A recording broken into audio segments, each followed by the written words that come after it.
네, 오늘 특허 정책과 경쟁 정책의 융합을 통한 한국 경제의 도약 포럼에 참석해 주신 여러분 감사합니다. 저는 오늘 사회를 맡은 한국지식재산연구원의 이승현 팀장입니다. 반갑습니다. 네, 보통 뭐 행사를 시작할 때 멘트로 뭐 굳은 날씨에도 말하는 멘트가 통상 들어가는데 오늘은 너무 굳어서 제가 이렇게 말씀을 드려야 될지 모르겠어요. 갑자기 거의 폭풍처럼 눈이 와가지고 사실 오실 때도 걱정인데 가실 때도 벌써부터 제가 걱정이 좀 되긴 하는데 오늘 뭐 재밌는 얘기가 진행이 되면 오신 걸음이 헛걸음이 되지 않도록 좋은 얘기들을 소통을 했으면 좋겠습니다. 올해 지금이 벌써 11월 말입니다. 그래서 올해가 한 해가 벌써 다 갔는데요. 사실 올 한 해 우리 정부 정책을 관통한 주제는 바로 창조 경제라고 할 수 있습니다. 근데 이런 창조 경제라는 키워드가 과연 왜 지금 시점에 핵심 키워드로 떠올랐느냐를 생각을 하게 되면 아마도 지금 시점이 우리 경제가 다시 한번 재도약해야 하는 시점이 아닌가라는 공감에서 시작되지 않았을까라고 생각을 합니다. 그래서 저희 한국지식재산연구원에서도 이러한 그 공감을 통해서 정책에 동참하고자 2013년 한 해 동안 전문가 포럼을 운영을 했습니다.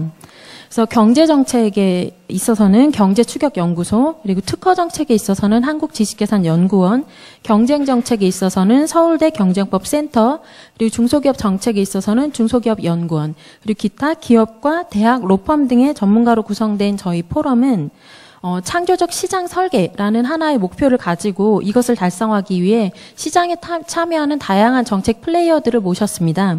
그래서 이런 분들이 서로 간의 정책 특성을 이해하고 공감하는 데에서 이제 이런 포럼이 진행되었고요. 이러한 특허 정책과 경쟁 정책의 융합을 통해서 창조적 시장을 설계를 하고 이것을 위해서는 어떤 정책이 필요한가 이런 고민들을 몇 차례 그 전문가 포럼을 통해서 진행을 했습니다. 그래서 그렇게 논의된 내용들을 더 많은 분들과 공감하고 교류하고자 오늘 포럼을 마련을 했습니다.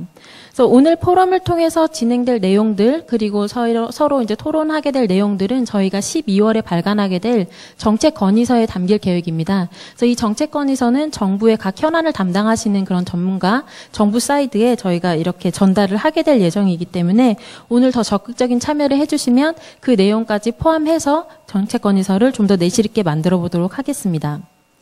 오늘 포럼은 그 실무적 논의의 장이라는 취지에 맞게 곧바로 발표를 진행하도록 하겠습니다. 먼저 기조 연설과 문제 제기를 통해서 논의의 배경을 같이 이해를 하고 주제 발표를 통해서 아이디어를 공유하는 시간을 갖도록 하겠습니다. 그럼 지금부터 포럼을 시작하겠습니다. 먼저 첫 번째로 경제추격연구소 소장이신 서울대학교 이근 교수님께서 한국경제의 도약과 국가혁신체제라는 주제로 기조연설을 해주시겠습니다. 이근 교수님을 자리로 모시겠습니다. 박수 부탁드립니다.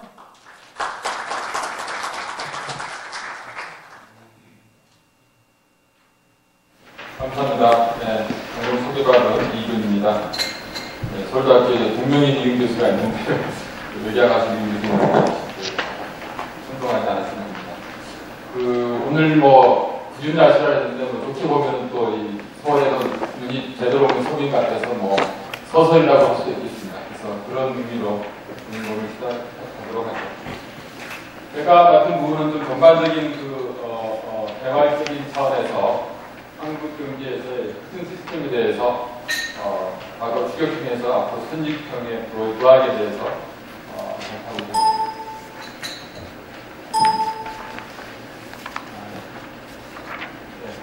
혁신체제라는 개념은 제가 추정하는 신택학파의 그 경제에서 중요한 핵심 개념인데요. 영어는 내셔널 이노베이션 시스템인데 이거는 이제 대학교에서 정의하기로 그 혁신에 관련되는 여러 제도 액터들의 그 집합이라고 간단하게 정의할 수 있겠습니다. 그래서 이 체제의 효율성이 그 국가의 그 경제 성과를 결정한다 이런 식으로 이제 상정되어 있습니다. 그리고 저는 이걸 좀 더 구체적으로 특허 데이터 이용해서 5가지 차원에서 각 나라의 혁신 체제를 분석해 봤습니다. 그래서 첫 번째 측면은 이제 그 나라가 창출한 지식이 얼마나 내재화되어 있는 메커니즘이 창출되는지 아니면 외부 하는지 정도가 있고요. 두 번째는 이제 지창출이 광범한 다양한 주체에 이루어지는지 아니면 소수가 이루어지는 창출하는지라는 측면이 있겠고, 세 번째는 기술 수명 주기, 이거 좀 이따 설명하겠습니다. 그 다음에 기술의 그 독창성이 높은 기술이냐 아니면 낮은 기술이냐, 그 다음에 굉장히 많은 다학화된 분야의 특허가 나오느냐 아니면은 소수에 나오느냐 이런 식의 어떤 5가지 측면으로 혁신 체제를 볼 수 있겠습니다. 그래서 그런 내용을 제가 분석한 책이 이번에 이제 막 한 주 전에 나왔습니다. 그래서 사실 그 책의 주요 내용을 소개하고 좀 더 업데이트된 내용, 정책 시사를 뒤에 제시하는 식으로 진행하겠습니다. 그래서 그 책에 제시된 방금 말한 그 5가지 집중 첫 번째 측면이 기술 다학화인데 이건 뭐냐면 이제 바로 미국 특허를 하면은 3DG 417개 분야 중에서 얼마나 많은 분야에서 특허가 나오는가를 이제 상대화한 지표입니다. 그래서 이 보시면 이제 그 선진국 평균이라면은 과거 한국과 대만이 굉장히 낮은 수준에 있다가 90년대를 들어서면서 선진국 수준을 넘어서는 이제 그 선진국이라고 굉장히 고소득도 평균인데요. 그걸 달성하는 것을 보여주고 있습니다. 그 다음에 이거는 이제 우리가 특허를 추천할 때 미국 특허는 특히 이제 기존에 어느 특허를 인용하는지를 표시해야 되는데 그 특허 사이테이션인데 사이테이션 가는 특허가 자기 나라 갖고 있는 그 자국 소유 특허인지 아니면은 다른 나라에 의존하는 정도가 굉장히 중요한 척도인데 여기 0.08이라는 것은 이제 선진국들의 평균을 보면은 약 8% 정도가 자기 나라 갖고 있는 특허를 인용한 것이다. 그러니까 특허 지식 생산의 독립화 정도를 내유화 정도를 표시하는 척도입니다. 그래서 그 수준이 선진국이 당연히 높은데 한국과 대만은 여기 보시면 옛날에 낮았다가 이제 90년대 중반 이후서 선진국 수준을 근접하는 반면에 다른 개도 중진국들은 그렇지 못하고 있다. 한국과 대만의 성과를 보여주고 있습니다.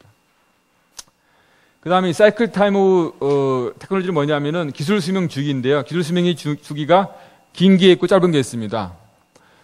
그 분야의 기술이 그 수명이 오래 갈수록 수명이 이제 긴 분야이고 반면에 어떤 분야는 기술이 몇 년 지나면 금방 그 유용성이 떨어지는 그런 식으로 굉장히 빨리빨리 변하는 분야가 있는데 그것을 특허의 그 인용 그 레그 시차하고 측정할 수 있습니다. 다시 말해서 IT 같은 분야는 얼마나 오래 그 옛날 특허를 인용할 측정해 보면은 최근 몇 년 것만 인용하면 된다는 반면에 뭐 부품 소재라든가 기계 쪽은 굉장히 오래된 특허도 계속 인용된다는 측면에서 평균적으로 얼마나 몇 년 오래된 특허를 인용하느냐 그것을 평균 내면 그것이 바로 이제 그 분야의 기술 수명 주기값이 되겠는데 그래서 가령 10이라는 숫자는 그 분야 또는 그 나라의 특허가 평균 10년 오래된 특허를 계속 인용한다는 뜻입니다. 근데 보면은 이제 이것이 이제 각 나라의 특허 포트폴리오를 이제 평균 낸 것인데요. 보시면은 한국과 대만이 다른 나라랑 같이 가다가 80년대 중반부터 추격이 시작된 시점부터 점점점 짧은 기술 수명이 짧은 분야 특허로 이행해 갔습니다. 이거 저는 한국과 대만의 그 기술적 추격의 굉장히 핵심적인 비밀이라고 생각합니다. 그 다음에 이제 집중도인데 이건 뭐냐면은, 특허 내는 사람들이 소수의 기업에서, 자주이 되느냐 아니면 굉장히 다양한 주체들이 참여하는 정도인데, 높을수록 이제 집중도 높은 것이죠. 그래서 당연히 개도국 중진국일수록 높은 반면에 선진국은 굉장히 낮습니다. 그러니까 굉장히 다양한 데서 나오는 반면에, 수준을 그렇지 못한 것이고, 한국과 대만은 이 면에서는, 아주 뚜렷한 어떤 다른 변수와 같은 추세가 보이지 않고 전반적으로 조금 낮은 추세인데 그게 아직 뚜렷하지는 않습니다. 그 다음에 독창성은 뭐냐면은, 이 분야에서 이제 그 문을 어떻게 정의하냐면은, 그 특허를 낼 때 굉장히 여러 다양한 분야의 특허를 인용해서 만든 지식일수록, 독창성이 높은 특허라고 정의합니다. 그래서 논문 쓸 때도 굉장히 여러 분야의 책을 읽어가지고 썼다 하면은, 좀 독창적인 아이디어라고 이제 하나의 테크니컬한 정의죠. 뭐 다양한 정의가 있을 수 있겠지만은 그래서 그거로 볼 때 당연히 선진국이 굉장히 높고 후발국들이 쫓아가는 상태고 한국과 대만 이 면에서는 다른 개독보다도 낮습니다. 다시 말해서 한국과 대만의 추격에 있어서는 독창성 면에서는 별로 성과가 높지 못했다라는 의견을 할 수 있습니다. 그래서 이 5가지 변수 중에서 가장 핵심 변수가 사이클 타임을 생각하는데 바로 한국과 대만이 추기의 성과는 비밀은 기술 수명이 짧은 분야에 특화했다는 것이고 왜 그것이 좋냐면은 기술 수명이 짧다는 얘기는 선진국이 장악하고 있는 그런 기존 기술을 덜 인용해도 된다는 뜻입니다. 그러니까 자유롭다는 얘기죠. 그리고 또 어떤 면에서 벼락치기가 가능한 분야라는 얘기죠. 그리고 또 계속 새로운 지식이 등장하는 것이 특성이기 때문에 그만큼 또 잠재성, 성장 가능성이 높다는 분야가 되겠습니다. 그래서 이런 면에서 후발국이 추격할 때 이런 분야로 먼저 집중하는 것이 유리한 전략이었고 그 사례가 바로 한국과 대만이었던 것이죠.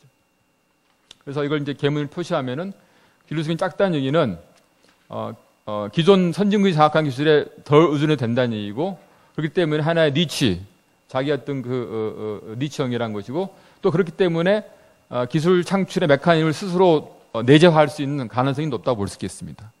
그리고 또 짧다는 얘기는 계속 새로운 특허가 나온다는 얘기 때문에 성장 가능성이 높다는 얘기죠.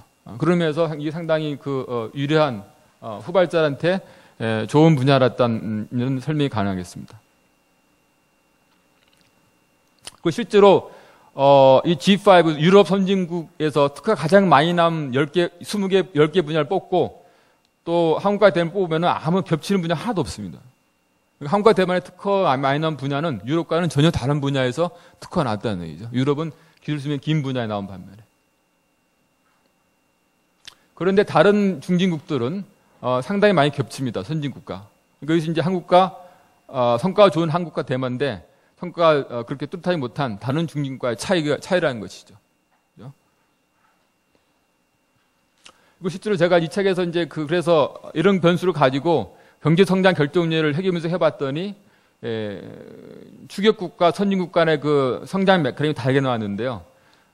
선진국에서는 기술 수명이 긴 분야, 이 플러스라는 얘기는 기술 수명이 긴 분야 특허 많을수록 그 성장에 도움됐다는 것이고, 그 다음에 내재화가 좋고, 그 다음에 분산화될수록 좋고 이렇게 나왔는데, 추격국 아시안 4개국에서는 기술 수명이 짧은 것이 성장에 도움을 줬고, 이렇게 요 분야가, 요 변수가 특히 완전히 다르게 나온 것이라는 얘기죠. 그래서 선진국은 상대적으로 기술 수명이 긴 분야에 특화되어 있고, 추격국들은 성공적인 추격국들은 짧은 분야에 특화했고, 다른 추격국들은 선진국과 비슷하게 하는 반면에 그것이 로우엔드, 그러니까 좀 부가가치가 낮은 긴 수명, 다시 말해서 의류라든가 옷 같은데 계속 머물렀기 때문에 선진국으로 못 갔다는 얘기죠. 그래서 이 책에서 이제 그걸 국가 차원의 분석도 하고 섹터 차원의 분석, 섹터 차원에서는 어떤 섹터는 왜 추격에 빠져 어떤 추격이 느린가 하는 그런 질문을 던졌고, 그다음에 마지막으로 기업 차원에서 한국으로 대표되는 추격형 기업과 미국으로 대표되는 선진국형 기업 간의 기업 성과의 차이, 성과 결정률 차이를 분석했습니다. 그래서 똑같이 다 이게 그 특허 데이터를 가지고 그걸 기업 차원에서 국가 차원에서 이렇게 하면은 이런 식의 분석이 수행될 수 있었습니다. 그래서 방금 말한 대로 선진국은 이 기술 수명이 긴 분야로 특화하고 좀 더 분산화된 특허 창출 메커니즘을 통해 가지고 성장하는 반면에 한국과 대만 같은 나라는 반대로 했다는 것이 첫 번째 발견이었습니다. 그리고 비슷한 차원으로 기업 차원에서 발견하면은 한국과 미국 기업을 대비하면은요, 실제로 이제 이거 상장 기업 데이터를 뽑은 것인데 미국 기업의 평균 기술 수명 주기는 14년 이상으로 길입니다. 반면 한국은 12년이 안 돼요. 이 유의가 굉장히 유의한 차이입니다. 그리고 그 지식의 내재화 정도, 그러니까 자기 인용도로 측정된 내재화 정도도 미국은 굉장히 높은 반면에 한국은 굉장히 낮습니다. 그러니까 미국은 평균 자기 인용도가 12%인 반면 한국은 2%밖에 안 되는 얘기예요. 그러니까 축적된 게 너무 적어가지고 과거로부터 인용될 게 별로 없다는 얘기죠. 외국에만 의존한다는 얘기죠. 그런데 삼성전자는 예외적으로 소니를 넘어섰습니다. 소니랑 비슷한 수준까지 자기 인용도가 올라갔습니다. 그만큼 자기 내면 뭔가 많이 축적했다는 얘기죠. 한국 전체로는 아직도 결산하지만요. 그래서 기업 성과 결정률을 볼더라도 미국 기업에서는 자기 인용도 높은 것이 성과에 유리하게 나온 반면 한국 기업에서는 반대로 사이클 타임이 짧은 것이 이윤율에 긍정적으로 영향을 미친다 왔다는 얘기는 바로 기술 수명이 짧은 분야 특화해서 니치를 확보해가지고 적절한 이윤을 확보했다는 얘기죠. 선진국과의 경쟁을 피하면서. 그래서 저는 사이클 타임이 그 어떤 추격의 핵심 변수로 봤고, 거기에 이제 그 결과 성과가 좋으면은 그 결과 사후적으로 지식의 내재화가 높아지고 다학화가 되더라, 이런 식으로 이제 정리를 했습니다. 그래서 장기적으로 보면은 한국이 이런 식으로 기술 수명이 긴, 그렇지만 저부가진 산업 출발해가지고 점점점 이제 중간 정도로 진입하고 그다음에 점점 짧은 섹터로 진입해가지고 이것이 이제 추격기인데 이게 첫 번째 터닝 포인트가 이제 짧은 분야로 진입한 게 첫 번째 기술 전환점인데 최근에 2000년대 들어서는 이제 다시 선진국과 비슷하게 기술 수명이 긴 기초 과학, 의류, 의학, 바이오 이런 쪽으로 들어가기 시작입니다. 근데 이분은 아직은 초기 시작인데 아직은 이제 정착을 못하고 계속 시도하고 있는데 삼성에서 보듯이 아직 뚜렷한 성공을 못 내고 있습니다. 그래서 이제 이 기간이 완성했고 이제 여기 탈출에 들어가는데 이 부분이 한국에 지금 당면하고 있는 어떤 어려움을 표시하고 있다고 할 수 있겠습니다. 그리고 이 분야는 계속 중국이 쫓아오고 있다는 얘기죠. 마찬가지로 중국에 대해 해봤더니 중국은 한국보다 한 10년, 15년 뒤에 90년대 중반에 이런 그 짧은 분야로의 전환점을 통과해서 계속 짧은 분야로 가고 있습니다. 바로 중국이 한국을 쫓아오고 있다는 얘기죠. 기술 수명이 짧은 분야에서. 그래서 이제 최근 얘기를 하면은 한국을 좀 비교해 보면은 뭐 이건 다 알던 얘기고 기술 수명 면에서 한국이 일본보다 짧습니다 지금. 한국이 일본보다 밑에 있죠. 근데 중국이 계속 이제 이쪽 쫓아오고 있어 한국까지 비슷해질 것 같다는 얘기고. 그다음에 다학화 면에서는 역시 독일과 일본이 굉장히 많이 다학화했는데 한국은 아직 좀 차이가 있습니다. 좀 더 다양한 분야 특허를 내야 된다는 얘기고 중국이 쫓아가고 있고 그렇습니다.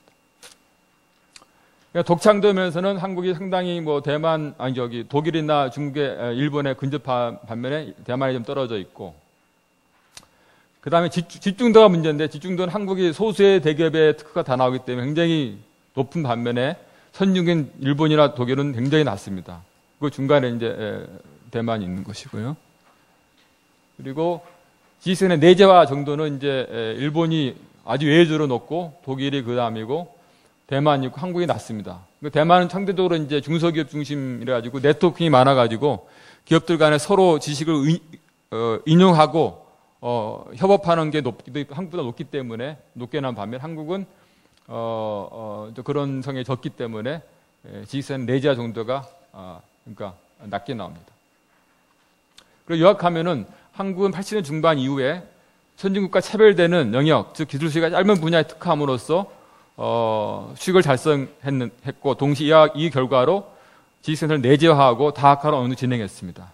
그럼 이제 추격 성승답게 또는 이제 포스트 캐치업 단계 들어서면서 그 반대로 이제 긴 수명 분야로 진입을 시작했는데 아직은 미완성이다. 그리고 장기적으로 계속 진입을 시도할 필요가 있다. 그렇지만 중기적으로는 저는 IT와 다른 융합 분야로 가가지고 일단 기술 다학화를 좀 높이는 것이 좀 중기적인 전략을 볼 수 있겠습니다. 그리고 그렇지만 계속 또 내재화율이라든가 또는 다학화 수준을 높일 필요가 있다. 그리고 과도한 집중도를 개선할 필요가 있는데 이걸 개선하기 위해서는 현대 대기업 주도 책임 체제를 좀 확장해가지고 중소기업까지 참여하는 그런 광범위한 혁신체가 돼야만이 집중도가 개선될 수 있다고 보겠습니다. 그런 위해서는 동반선정이나 창조경제라는 취지가 방향은 맞다고 보겠습니다. 마지막으로 이제 그 창조경제 얘기를 하면은 창조에 대해서 제가 그 몇 년 전에 본 할리우드 영화가 이제 그 플래시 오브 지니어스 영화가 있는데 이게 뭐냐면 그 윈드실드 그러니까 오늘 이제 눈 와가지고 깜빡깜빡 할 텐데 이 그 창문 유리 닦개를 발명한 사람이 있습니다. 이 사람이 20년대 40년대 발견했는데 이걸 포드한테 이제 팔려고 그랬습니다. 근데 포드가 듣고서는 좋은 아이디어 해놓고는 아무 연락이 없어요. 그러니까 포드가 이걸 제가 먼저 만들어버린 겁니다. 이 사람한테 알리지도 않고. 그러니까 기술 탈취 사례죠. 그래서 재판이 붙었는데 이 사람이 이게 자기 거라는 걸 증명해야 됩니다. 그 영화를 보시면 나오는데 그래서 이제 저쪽 포드 쪽 변호사가 야 이거 네가 만드는 거 어떻게 아느냐? 네가 만든 걸 다 분해해버리면 다 이게 뭐 볼트 너트고 다 부품인데 이 중에서 네가 이 세상에 새로운 게 뭐 있냐라고 물어봅니다. 새로운 게 하나도 없죠. 다 부품을 분해해버리면은. 그러니까 이 사람이 뭐라 했냐면 최근에 나온 찰스 디킨스의 소설이 두 도시 이야기인데 그 책을 봐라. 거기 책에는 단어 중에 새로운 단어가 어디 있냐. 영어 소설에 다 읽는 단어 갖고 쓴 거잖아요. 소설이. 네? 그렇지만 그 단어를 결합함으로 해서 새로운 창조적인 스토리가 나온 거잖아요. 내 것도 그렇다. 그리고 바로 창조란 것은 뉴 컴비네이션이라고 그러죠. 그게 쉼페트의 창조의 정의입니다. 그래서 저는 이 아이들을 우리나라에 적용하면은 그래서 저는 한국의 새로운 뉴 컴비네이션이 세 측면에서 필요하다고 생각합니다. 첫 번째 측면은 대기업과 중소기업 간의 새로운 결합에 의해서 좀 더 기술적 집중도를 완화하는, 분산화하는 그런 어떤 그 새로운 결합이 필요하고, 그 다음에는 노사 간의 새로운 결합에 의해서 노동시간은 줄이되 일자리를 늘리고 동시에 혁신도 좀 더 내재화하는 그런 식의 어떤 그 새로운 결합이 필요하고, 세 번째로는 여러 다양한 기술 분야를 융합해가지고 새로운 기술을 만드는 그런 기술 간의 뉴 컴비네이션이 필요하다. 바로 이제 우리가 IT에 강한데 수명이 긴 제약 뭐 이쪽에 들어간 게 어렵습니다. 진입장벽이 높기 때문에 선중이 꽉 장하고 있다는. 그래서 그 전 단계로서 우리가 강한 IT를 비트라든 NT 다른 기술과 결합해가지고 새로운 걸 만드는 것이 한국한테 좀 중단기적으로는 하나 이행전이 될 수 있다는 얘기죠. 그것이 이제 제가 주장하고 있습니다. 그래서 이런 식으로 세 가지 새로운 컨비네이션에 의해서 가는 것이 창조경제를 볼 수 있는 하나의 접근이라고 생각했습니다. 네, 이상입니다.